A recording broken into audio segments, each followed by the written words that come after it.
पूर्ण कल्याण डोंबिवली महानगरपालिका क्षेत्रामध्ये ज्या भटके कुत्र्यांची समस्या आधी दिवसेंदिवस तीव्र होते, याच्या आधी एक जीव गमावा लागला होता आणि आज तर आदिवासी समाजाचे ते वाघे आणि बगिले म्हणून आहेत. वाघे हा मुलगा एक किती वर्षाचा आहे तो? 7 वर्षाचा मुलगा आहे.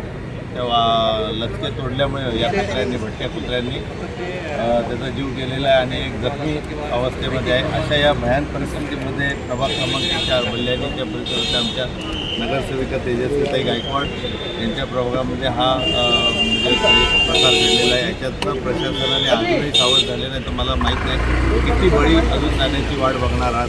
आणि या भटक्या कुत्र्यांचा बंदोबस्त करणं किंवा ज्या ठिकाणी यापूर्वी यांनी अर्ज निवेदनं वारंवार दिलेले आहेत आणि त्याच्याकडे ज्या म्हणजे एखादी बघितलं पाहिजे होतं की गंभीर समस्या उद्भवण्यापूर्वी ती न बघितल्यामुळे आज हा दुष्परिणाम झालेला आहे आणि एवढं भयान प्रकार घडलेला आहे.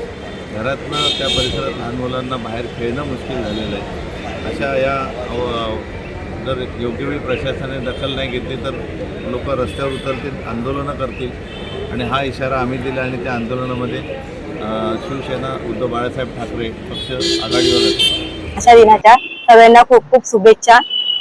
मी प्रभाग क्रमांक 4 वरून तेजश्री हेमंत गायकवाड बोलते. आजकाल आपल्याला माहिती आहे काय, कल्याण डोंबिवलीमध्ये प्रथमतः आमच्या परिसरामध्ये भटक्या कुत्र्यांची संख्या खूपच शहाजाने वाढलेली आहे. त्याच्यामुळे त्यांना सर्व नागरिकांना, ज्येष्ठ नागरिकांना, लहान मुलांना त्याचा खूपच त्रास झालेला आहे.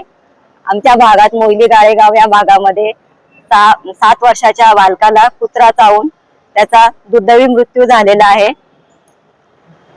काय मागणी केलेली आहे महापालिकेने? त्यासाठी आम्ही आयुक्ताला भेटायला आलो, आयुक्त साहेबांना भेटायला आलेलो आहेत की या भटक्या कुत्र्यांचा व्यवस्थित बंदोबस्त करावा. त्यामुळे सर्वांना त्याचा खूप त्रास होत आहे.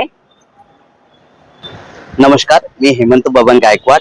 आज आम्ही आयुक्त साहेबांना निवेदन दिलेलं आहे की आत्ताच 2-3 दिवसापूर्वी भटक्या कुत्र्यांनी 2 मुलांना चावा घेतला. पैकी एक मुलाचा 7 वर्षाच्या मुलाचा दुर्दैवी मृत्यू झालेला आहे. तसेच आपण बघताय का आज कल्याण डोंबिवलीमध्ये भटक्या कुत्र्यांनी खूप मोठा उपद्व्याप केलेला आहे. रात्री भटके कुत्रे रात्री बेरात्री रस्त्यावरती जाणाऱ्या पदचाऱ्यांना चावतात, तसेच बाईकवरती जाणाऱ्या लोकांच्याही अंगावरती धावून जातात. त्यामुळे त्यांचा सतत अपघात होतोय.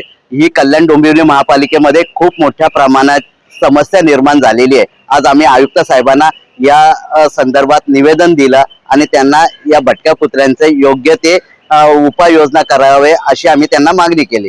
जर काही दिवसांनी या भागामधील भटक्या कुत्र्यांवरती योग्य ती कारवाई, योग्य ती